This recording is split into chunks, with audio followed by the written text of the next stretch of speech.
So the next time that my friends ask me to go to a beach party with them in the middle of nowhere, I would have to say no.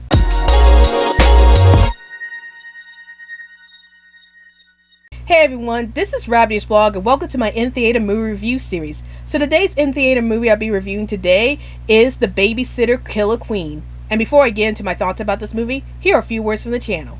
Hey guys, if you want to check out more content from this channel, then tune in every Sunday and Monday for new videos. And if you happen to see any videos posted up during the week, that means that there was a bit of movie and TV news that I wanted to talk about, so those will be considered special videos. And if you want to chat with me on social media or see when new videos are being released, then follow me through Twitter and Facebook.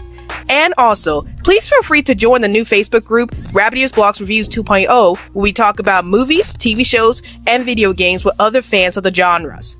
And now, we return to our regularly scheduled program. So here's a bit of a warning to you guys. This review will contain some minor spoilers to The Babysitter, so if you haven't seen The Babysitter yet, you might want to before you watch this video.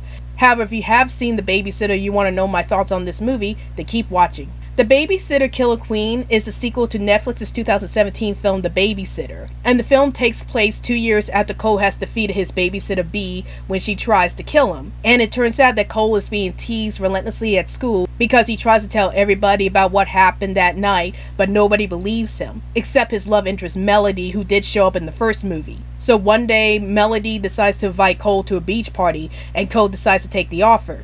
And once they reach the beach party, Cole realizes that his old nemesis from the first movie has returned, and now he has to go back to try to defend himself why his old nemesis tried to kill him once again. I really enjoyed watching The Babysitter when it first came out. I really loved the over-the-top and crazy nature of the film, as well as how it turned a lot of horror tropes on its head. So when I heard about the sequel coming out, I was beyond excited since I loved the first Babysitter movie so much. So I finally got the chance to watch the sequel, and I have to say it's just as crazy and over-the-top as the first film, and it also turned a lot of horror tropes on its head in a new way. What I really enjoyed about this film was the over-the-top and crazy nature of the gore being displayed in this film. I like how the Cole from the last movie still continues to kill people in over-the-top and crazy ways, and you get to see a lot of blood splatter across the screen, and it's done in such a tongue-in-cheek way that I was really interested in what was going on in that situation. And I especially love the fact that a lot of the original actors and actresses from the first Babysitter movie actually came back and reprised their roles in the sequel,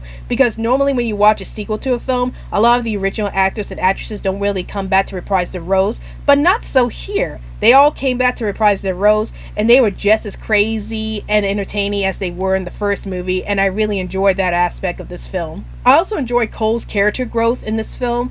Like, we see him still being a shrinking violet that he was in the first movie, but we get to see that he starts to take action against the cult who tried to kill him in the first movie, and how he's trying to convince everybody that he's telling the truth about what happened in the events of the last movie, despite the fact that nobody believes him. So I found Cole to be a really interesting character in this movie, just as I found him to be very interesting in the first film. Now, if there were some problems that I had with this film, one of the problems was that I felt like some of the characters weren't that well developed in this film. Like, we get to see Melanie's friends in this film, but I felt like they weren't that well developed, and whenever the main plot starts moving ahead in this movie, I just didn't really care much about Melanie's friends because I don't know much about them or how they met Melody and stuff like that, because the movie doesn't really give us a backstory on Melanie's friends. Another problem that I had with this film was the plot twist. Now, I did applaud the first movie for having a major plot twist that revealed that Bee was the babysitter who was trying to kill Cole in the first movie because she started this cult that requires her to take the blood of an innocent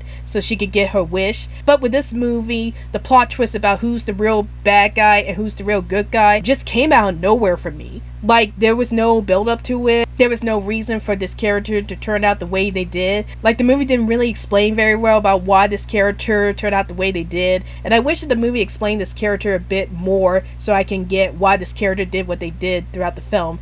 And I can't really tell you guys who this character is without spoiling the film for those of you who haven't seen it yet. But yeah, there is a major plot twist in this film that involves one character we thought we knew a lot about in the last film, and they suddenly changed a lot in this film. So that's something that did irk me a bit in this movie. But overall, I give The Babysitter Killer Queen a watch it.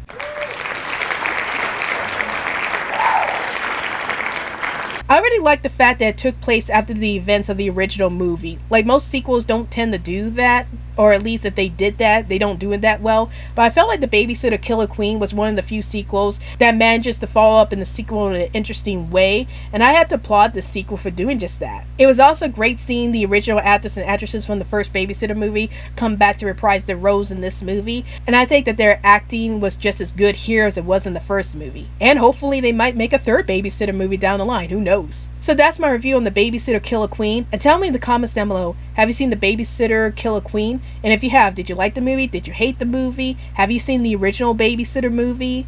And what were some of your favorite horror movies that turn a lot of tropes on its head? Please feel free to comment down below. Well, I hope you guys enjoyed this video. This is Rabbitearsblog, and I'll see you guys later. Hey guys, like this video? Then please feel free to hit that like button.